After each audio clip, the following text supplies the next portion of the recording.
오늘 본문은 아가서 2장 10절로 17절 말씀입니다. 제목은 일어나 함께 가자입니다. 여기 10절 말씀에 내 사랑은 이가 내게 말한다. 나의 사랑 나의 어여쁜 자야 일어나 함께 가자. 여기 이 아가서는요, 솔로몬 왕이 기록한 하나님의 말씀입니다. 이 아가라고 하는 것은 이 한자말로 아름답고 맑은 그런 노래이다, 그 뜻입니다. 아름다울 맑을 그래서 아름다운 노래. 원래 원어적으로 말하면은 노래 중에 노래, 최상급의 노래, 그런 뜻이 들어 있습니다. 여기 아가서는 솔로몬 왕과 술람미 여자의 사랑을 노래하고 있습니다. 솔로몬 왕이 술람미 여자를 사랑하여 이 성경을 기록했는데, 솔로몬 왕은 우리 예수님을 상징하고 술람미 여자는 우리 성도들을 상징해 주는 것입니다. 그래서 오늘 본문에는 이와 같이 술람미 여자와 솔로몬 왕과의 사랑을 노래하고 있는데, 이건 결국은 우리 예수님과 우리 성도들의 사랑을 노래한다고 볼 수가 있겠습니다. 여기 오늘 본문에는 술람미 여자의 말이 나오고 또 이 솔로몬 왕의 말이 나옵니다. 여기 10절 처음에 내 사랑은 이가 내게 말한다. 이건 술람미 여자가 그 신랑 되는 솔로몬 왕이 이와 같이 말씀을 하고 있다, 그렇게 말하고 있죠. 그래서 거기 남자라고 써있는 우리 바른 성경에는 나의 사랑 나의 어여쁜 자야 일어나 함께 가자, 그 말씀부터 14절까지 우리 신랑 되시는 우리 솔로몬 왕이, 또 신랑 되시는 우리 예수님이 우리에게 해주시는 말씀이 되겠습니다. 그리고 15절부터 끝에 17절까지는 술람미 여자의 말이 되겠습니다. 그러니까 우리 신자들이 예수님에게 기도하고 간청하는 그런 신앙 고백과 내용이라고 할 수 있겠습니다. 자, 우리 예수님께서 우리 신자들에게 이렇게 말하고 있죠. 나의 사랑 나의 어여쁜 자야 일어나 함께 가자. 우리 예수님이 우리를 향하여 나의 사랑 나의 어여쁜 자라고 말씀을 하고 있습니다. 거기 바로 뒤에 4장 7절 말씀 봅니다. 4장 7절에 어여쁘기만 한 너 내 사랑아 내게는 아무 흠이 없구나. 그리고 이어서 8절에 신부야 레바논에서부터 나와 함께하고 레바논에서부터 나와 함께 가자. 아마나 꼭대기에서 스닐과 헤르몬 꼭대기에서 사자의 굴들에서 표모의 산에서 보아라. 자, 여기 보면은 4장 7절에 어여쁘기만 한 너 내 사랑아 내게는 아무 흠이 없구나. 우리가 정말 흠이 없을까요? 술람미 여자가 정말 흠이 없을까요? 우리 예수님이 우리를 향하여 볼 때에 아무 흠이 없을까요? 그게 아닙니다. 우리는 죄가 많습니다. 사도 바울과 같은 사람도 나는 죄인 중에 괴수라고 말하고 있는데 죄 없는 사람 아무도 없어요. 그러나 사랑은 허다한 허물을 덮는다고 했습니다. 사랑은 허다한 허물을 덮기 때문에 우리 예수님이 우리를 너무나 사랑하기 때문에 우리를 어여쁘게 보아주시고 아름답게 보아주시고 아무 흠이 없다고 여겨주시는 것입니다. 하나님께서도 우리를 사랑할 수 있는 것은 우리가 죄가 있어도 우리 예수 그리스도를 통하여 죄 용서해 주시고 예수님의 의의 옷을 입혀가지고 하나님께서 우리를 아무 흠이 없다고 그렇게 인정해 주시는 것입니다. 우리는 죄가 많습니다. 그러나 하나님의 사랑이 너무나 대단하시기 때문에, 위대하시기 때문에 우리의 어떤 죄도 다 감출 수 있는 넉넉한 사랑으로 우리를 구원해 주시는 하나님이시기 때문에, 사랑이시기 때문에 우리 보고 뭐라고 하고 있습니까? 여기 보면은 아무 흠이 없구나, 이렇게 우리를 인정해 주시는 것입니다. 우리가 자녀들이 옆집 아이들보다 못났다고 할지라도 우리 아들, 딸들이 엄마, 아빠가 볼 때에는 아무 흠이 없고 사랑스러운 것밖에 보이지 않는 것처럼. 왜 그래요? 엄마, 아빠가 그 아이를 사랑하기 때문에. 그것처럼 우리 하나님이 우리를 무한히 사랑하셔서 예수님 보내주시고 예수님은 몸 버려 피 흘려주시고 그렇기 때문에 하나님 보실 때 우리를 아무 흠이 없다고 나의 사랑 나의 어여쁜 자야 일어나 함께 가자. 여기 13절 끝에도 이렇게 말하고 있습니다. 13절 끝에 나의 사랑 나의 어여쁜 자야 일어나 함께 가자. 이제는 예수님이 우리와 동행하기를 원하시는 것입니다. 어디서부터 출발했느냐? 아까 거기 4장 8절에 있는 것처럼 레바논에서부터. 레바논은 술람 여자의 고향입니다. 고향을 떠나서 친정을 떠나서 시집으로 친정을 떠나서 솔로몬 왕이 있는 왕궁으로 같이 가자는 거예요. 이것은 바로 본토 친척 아버지 집을 떠나라는 말과 같습니다. 아브라함에게 본토 친척 아버지 집을 떠나서 내가 너에게 지시하는 가나안 땅으로 가라. 룻이 신앙을 위해서 친정을 떠나 시어머님을 따라서 본토 친척 아버지 집을 떠나 시어머니를 따라서 베들레헴으로 간 것처럼 주님이 우리를 이 세상에서 죄악된 세상에서 우리를 뽑아가지고 하나님과 함께 동행하여 이 세상에서 하나님과 동행하다가 나중에는 영원한 천국으로 우리를 데려가셔서 천국에서도 하나님과 우리가 동행할 수 있도록 그렇게 은혜를 주신다는 것입니다. 근데 때로는 하나님께서 우리를 인도하실 때에 여기 아까 말한 대로 아마나나 4장 8절에 아마나나 스닐이나 헤르몬산이나 표범산이나 사자굴이나 때로는 이런 대로 인도하시는 거예요. 사드락 메삭 아벳느고는 풀무불 가운데로 인도하고 또 다니엘은 사자굴로 인도하고 이와 같이 헤르몬이나 표범산이나 사자굴이나 어떤 때는 그런 대로 또 인도하셔요. 그래도 함께 가자. 거기에 생명길이 있습니다. 하나님의 위로가 있습니다. 하나님의 보호가 있습니다. 그래서 요한계시록 14장 4절에는 어린 양 되시는 예수님께서 어디로 인도하든지 따라가는 자라. 남편이 가는 대로 신부가 따라가는 것처럼 바늘이 가면 실이 따라가는 것처럼 우리 예수님께서 어디 험산 줄령으로 인도한다고 할지라도 홍해로 인도한다고 할지라도 사자굴 표범산으로 인도한다고 할지라도 주님을 사랑하기 때문에 우리가 따라갈 수 있는 거예요. 그게 하나님의 동행입니다. 에녹이 하나님과 300년 동안 동행했습니다. 에녹이 하나님과 300년 동안 동행할 때 결혼해서 자녀를 낳으면서 직장생활하면서 양치기 하면서 동네 사람들과 부대끼면서 그러면서도 하나님과 동행했습니다. 우리가 하나님과 동행할 때 그냥 산속에 가가지고 엎드려 앉아서 물론 기도해야 됩니다. 그러나 산속에 들어가서 자기 혼자 하나님께 기도하는 것으로 그게 다 하나님과 동행이 아닙니다. 때로는 가정생활하면서 때로는 직장생활하면서 현실 세계에서 부대끼면서 그러면서도 우리가 하나님과 동행할 수 있는 신앙, 그게 바로 대단한 신앙이라고 할 수 있습니다.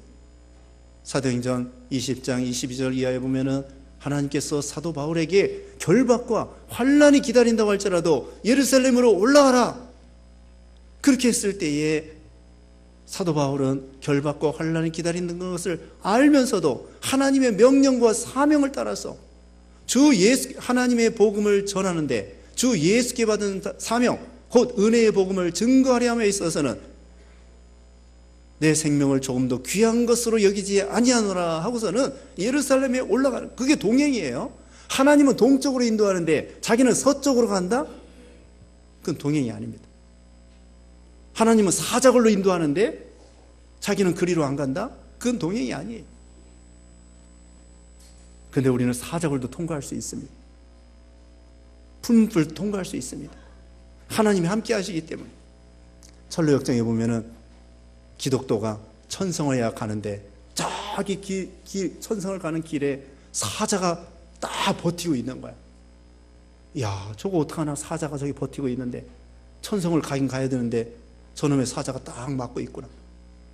그래도 밑사오니 하고 가까이 한 발 한 발 가까이 가니까 이 사자가 길 가운데는 점령하지 못하고 길 양쪽에 개목걸이처럼 사자 목걸이가 돼 있어가지고 길 가운데는 침범하지 못하더라고요.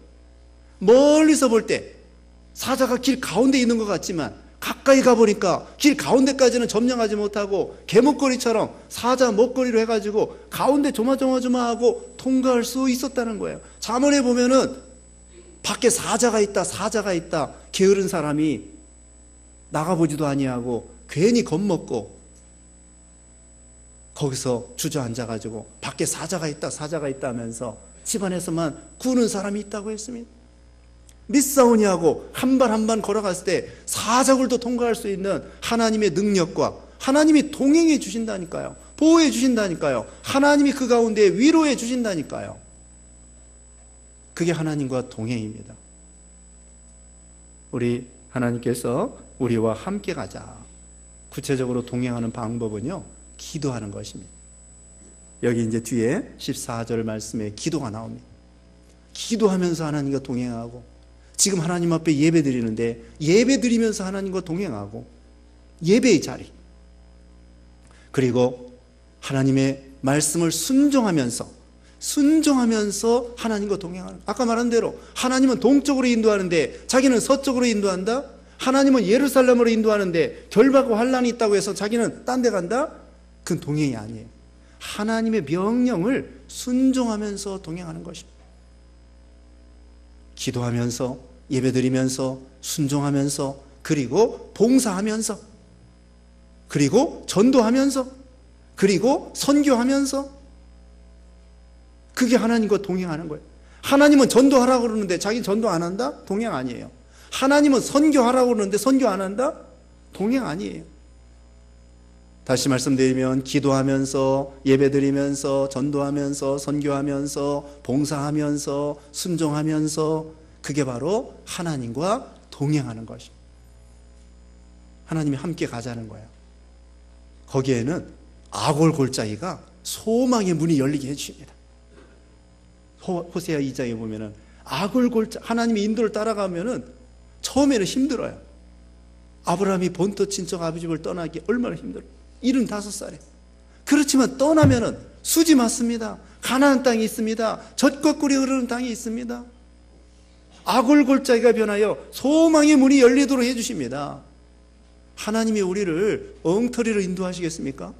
선한 목자가 되신 하나님인데, 인생의 모든 앞길을 다 아시는데, 전능하신 하나님인데, 사랑하는 자인데, 나의 사랑 나의 어여쁜 자라고 그러는데 우리를 망칠 길로 인도하지 결코 그렇지 않습니다. 주님은 따라가면 되는 거예요. 또 따라갈 수 있는 환경을 주셨어요. 11절부터 나옵니다. 보아라, 11절에 보아라, 겨울이 지나고 비도 그쳐 지나갔으며 12절에 땅에는 꽃들이 피고 노래하는 계절에 이르러 산비둘기 소리가 우리 땅에서 들려오는구나. 참 예수님과 동행할 수 있는 좋은 환경을 우리에게 주셨습니다. 다른 말로 말하면 데이트하기가 너무나 좋은 시간입니다. 겨울에는 너무 추워가지고 어디 나가서 데이트할 장소가 없어요. 너무나 추워가지고 그래 요즘 말하면 영화관이나 가서 그냥 얼마나 그 답답해요. 또는 뭐 어디 간다든. 그런데 이젠 따뜻한 봄이 돼가지고 어디나 밖에 야외에 가가지고 꽃 구경하면서 맑은 공기 쐬우면서 데이트하기 좋은 것처럼 바로 우리 예수님과 데이트하기 좋은 그런 계절이 왔다는 거예요. 겨울이 지났습니다. 겨울이라고 하는 것은 심령이 꽁꽁 얼어붙이고 감동도 없고 믿는 재미도 없고 어려운 환난과 시험만 있고, 그런 때는 우리가 예수님과 동행하기 참 거칠고 어려운 때, 하나님의 감동도 좀 덜 오는 것 같고, 그 다음에 비가 옵니다. 이 이스라엘 나라는 그 지중해성 기후이기 때문에 겨울에 비가 많이 와요. 우리나라 여름에 장 맞이는 것처럼 겨울에 비가 많이 와가지고 우중충하고 우울하고 답답하고, 비가 잠깐 오고 그치고 이러면 좋지만 비가 계속 오고 우중충하니까 이 마음 상태가 우울증이 걸린단 말입니다. 그런데 이젠 비가 그쳤습니다. 겨울이 지나고 마음이 이제는 꽁꽁 얼어붙은 자리에서 마음이 이제 열리고 그 다음에 좋은 환경이 오고 꽃이 피게 되었습니다. 꽃이 피게 된다는 것은 무엇이냐? 하나님의 은혜가 임하는 시대. 그리고 거기 포도나무가 이제 보면은 거기 13절에 무화과 나무에는 푸른 열매들이 익어가고 포도나무에는 꽃이 피어 향기를 내뿜고 있다. 이건 생명의 역사. 하나님의 은혜의 역사, 꽃이 핍니다. 또 그 다음에 열매가 맺힙니다. 구원의 역사, 생명의 역사, 이런 역사가 막 일어나고 그 다음에 산비둘기 소리가 우리 땅에서 들려오는구나 그랬습니다. 비둘기 소리. 겨울에는요, 새들도 어디 갔는지 모르겠어요. 소리가 잘 안 나요. 그냥 몇 마리만 왔다 갔다 해요. 기도원 가보면. 그런데 벌써 날씨가 따뜻하니까 어제 그저께 가보니까 기도원에 이제는 새들이 전부 다 여러 녀석이 노래를 부르고 있어요. 그런데 이게 숲이 우거지면요, 그 새들이 어디에 있었는지 막 정말 새소리가 막 시끄러울 정도로 바글바글해요. 새들이 어디 갔다 온 겁니까? 참 알 수가 없지만 그 겨울에 새들이 어디 갔는지 몰라요. 그들이 철새도 아니야. 철새도 아닌데 이것들이 겨울에는 없고 별로 없고 나무만 우거지면 막 이와 같이 산비둘기 소리가 우리 땅에 들린다. 비둘기는 성령의 감동을 가리켜요. 성령께서 감동해 주시는 때가 있다. 은혜 받을 때가 있다는 것이 아까 꽃이 피는 것처럼 생명의 역사가 있을 때가 있다는 거예요. 이건 바로 신약시대입니다. 신약시대에 오순절 성령이 강림하셔가지고 누구나 구약시대는 특별한 사람에게 성령 충만했는데 신약시대는 여러분 우리 모두에게 성령 충만하도록 오순절 성령을 우리에게 내려주신 거예요. 그래서 고린도후서 6장 2절에는 보라 지금은 은혜 받을 만한 때요, 보라 지금은 구원의 날이라. 지금이 바로 은혜 받을 때요, 지금이 바로 구원의 날이라는 거예요. 구약시대는요 유대인 중심으로 그냥 조금 구원받은 거예요. 4,000년 동안 얼마 구원받은 사람 별로 없어요. 몇 천만 명, 몇 억 정도 될까? 근데 신약시대에는 지금 현재 예수 믿는 사람도 10억, 20억이 되는 거예요. 우리나라 사람들도 전에는 1,000만 명 예수 믿는다고 했는데 요즘에는 800만 명 믿는다. 800만 명 대단한 것입니다. 중국 같은 데는 1억 명이 예수님을 믿는다는 거예요. 이게 바로 신약시대에 산비둘기 소리가 들리는 것처럼 비둘기는 성령을 상징하는데 오순절 성령이 강림해서 누구든지 믿기만 하면은 이런 성령 충만하게 해주시고 은혜 충만하게 해주시고 얼마든지 예수 믿고 얼마든지 기도하고 얼마든지 순종하고 얼마든지 믿는 일 할 수 있는 그런 분위기, 환경, 여건을 우리에게 만들어 주신 거예요. 열면 닫을 사람이 없고 닫으면 열 사람이 없다고 했습니다. 옛날에는 소련 같은데 철의 장막이라고 했어요. 중공 같은데, 중공이었죠. 중공 같은데 죽의 장막이라고 했습니다. 그러나 개방이 되었습니다. 92년에 소련이 망하고 79년에 중국이 개방하고 그래가지고 이제는 자유롭게 러시아에 가서 전도하고 자유롭게 중국에 가서 전도하고, 물론 그 사람들이 공산주의이기 때문에 막는 것이 많이 있지만 그래도. 근데 지금 북한에는 동토의 땅이 아직도 동토의 땅이기 때문에 가서 몰래 선교하기도 어려워요.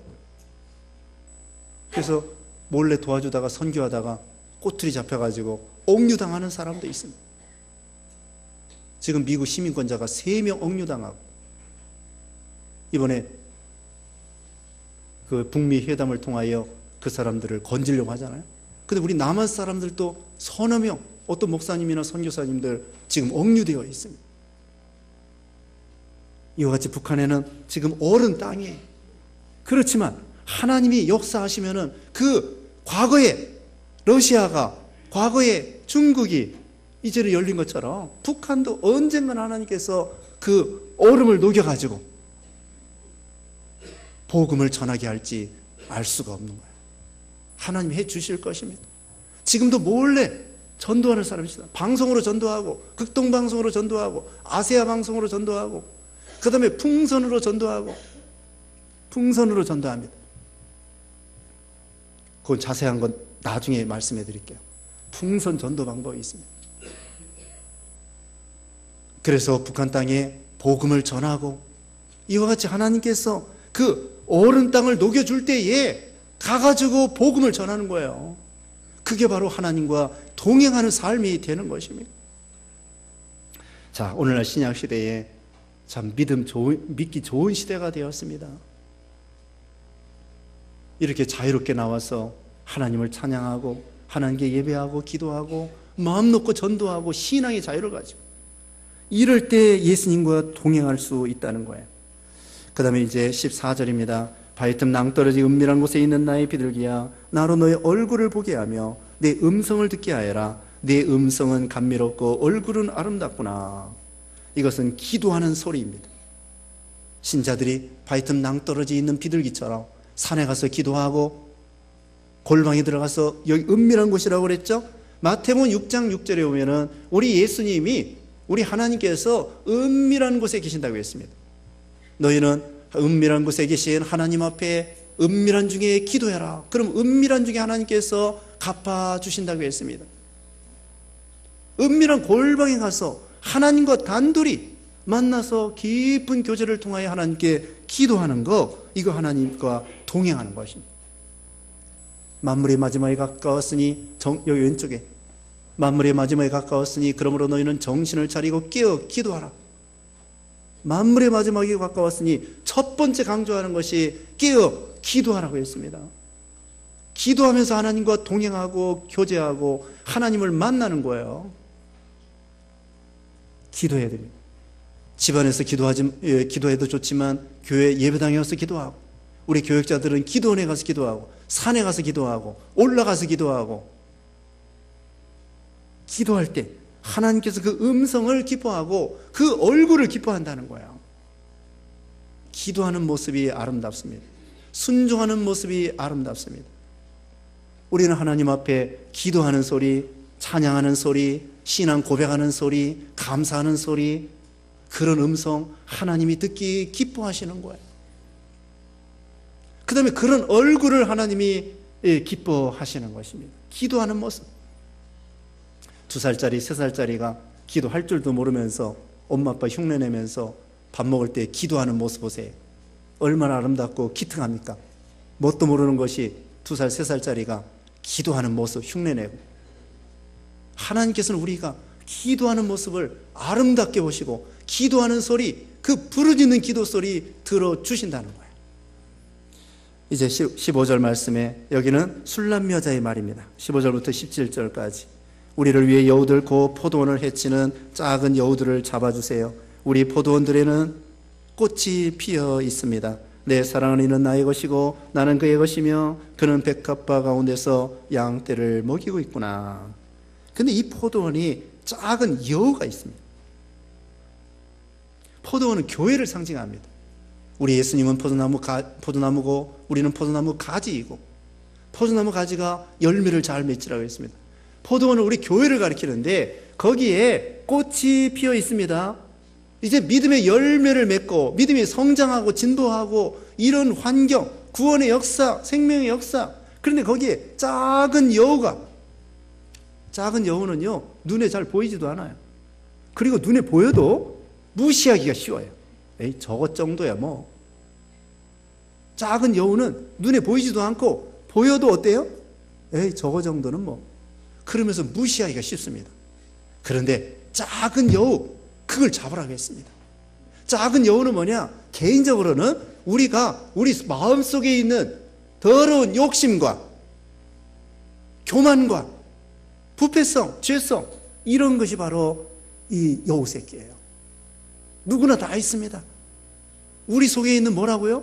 죄성, 욕심, 교만, 이것이 바로 이 여우 새끼예요.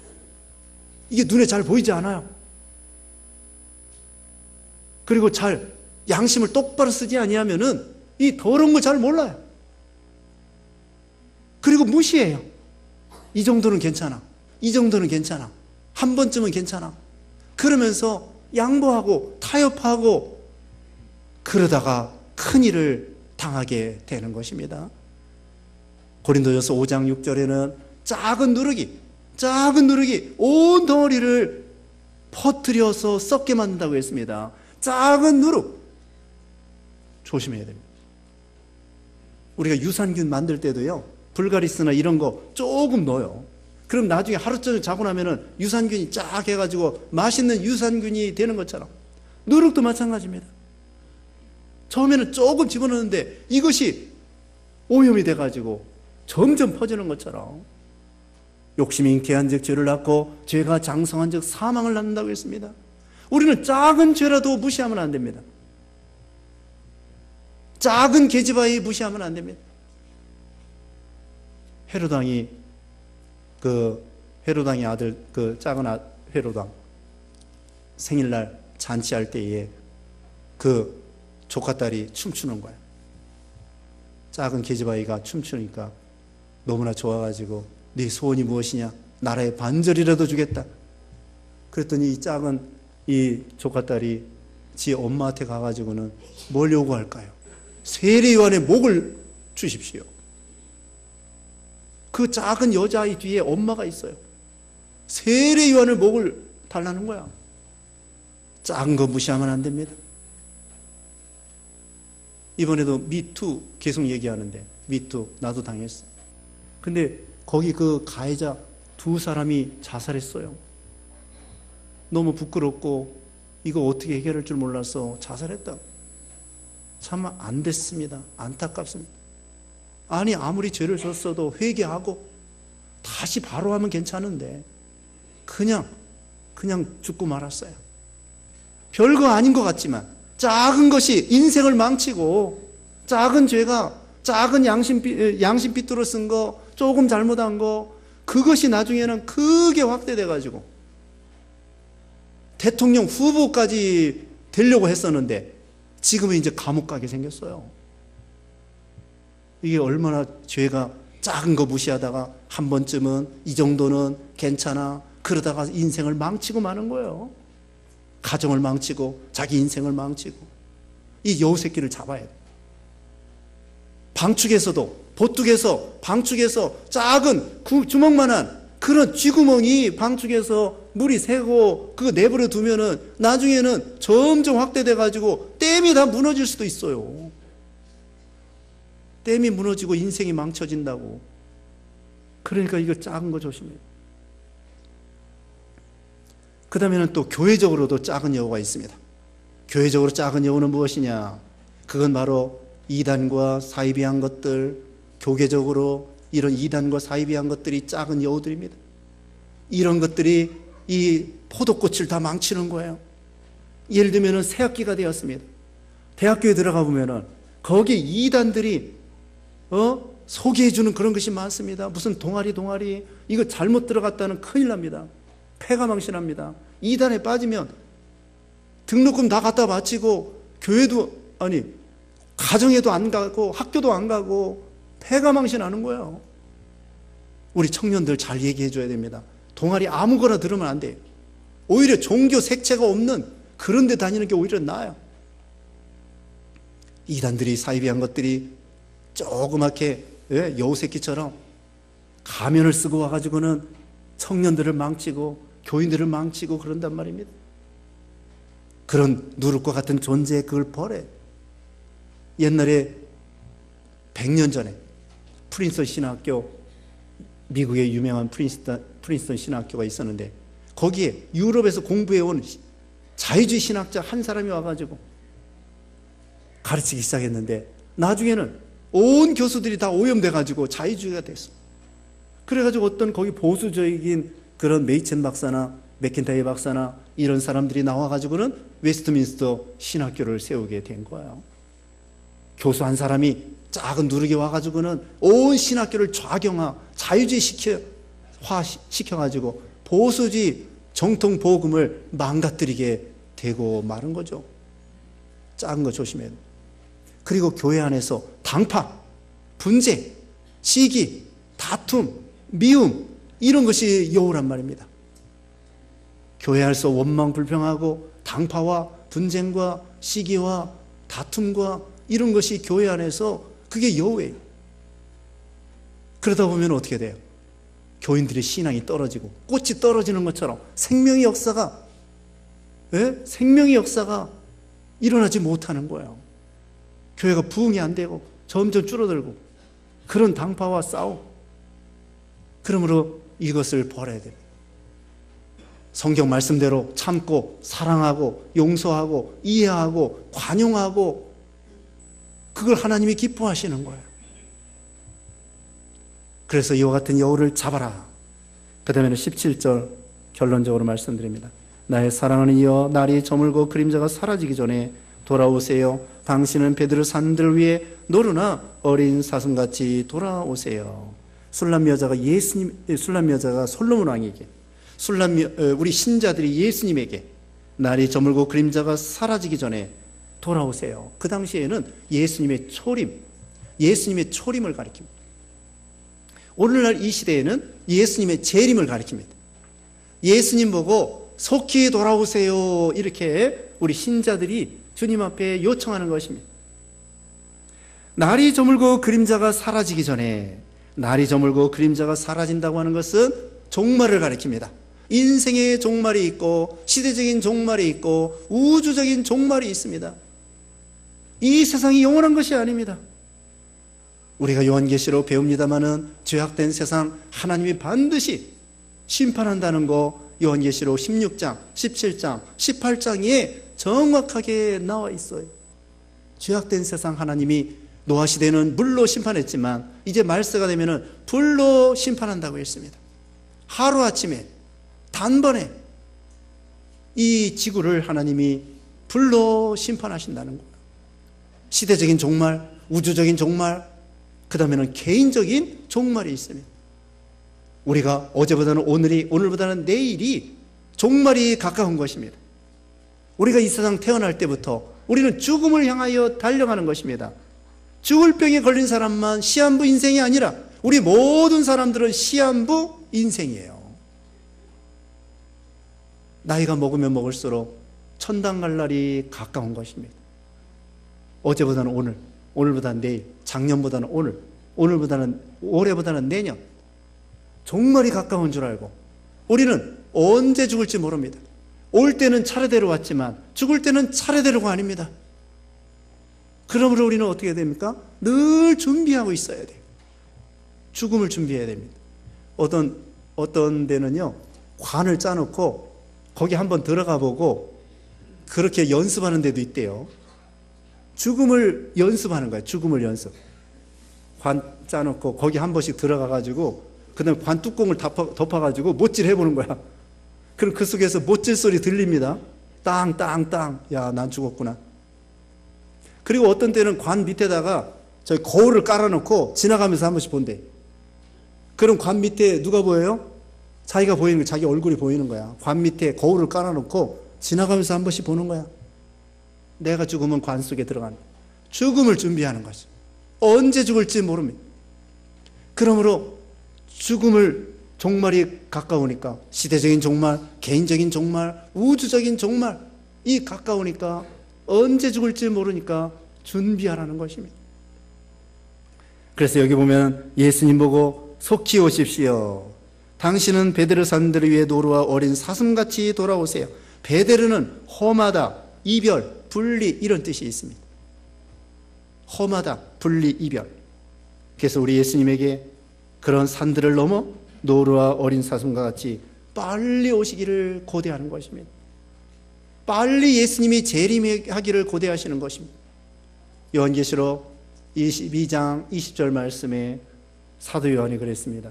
예수님 먼저 말했습니다. 내가 속히 오겠다. 그러니까 사도 요한이 뭐라고 했냐면 아멘 주 예수여 오시옵소서. 예수님은 속히 오겠다. 사도 요한은 아멘 주 예수여 오시옵소서. 우리도 이런 믿음 가져야 됩니다. 예수님이 곧 재림하실 줄 알고 슬기로운 다섯 처녀와 같이 등불과 기름을 잘 준비해서 예수님이 도둑같이 오신다고 했는데 늘 깨어있다가 예수님이 영광 중에 재림할 때 우리도 믿음 생활 잘하다가 이 세상에서 성령님을 통하여 예수님과 동행하다가 하나님 앞에 영광 중에 재림하시는 예수님을 우리도 영광 중에 영접하는 여러분 되시기를 주님의 이름으로 축원합니다. 기도하겠습니다. 거룩하신 하나님 감사합니다. 우리를 구원하시고 이렇게 이제 좋은 계절을 주시어서 하나님과 동행할 수 있도록 은혜 주심을 감사합니다. 성령 충만하게 하시고 주님이 어디를 인도하는지 따라가는 우리가 되게 하시고 또 작은 여우를 잡고 또 슬기로운 5 처녀와 같이 등불과 기름을 잘 준비해서 우리 예수님 언제 오실지 모르지만 준비 잘해서 영광 중에 재림하시는 예수님을 영광 중에 영접하는 우리 교회 모든 성도들 되게 해주시옵기를 원하옵고 예수님의 이름으로 기도드리옵나이다. 아멘.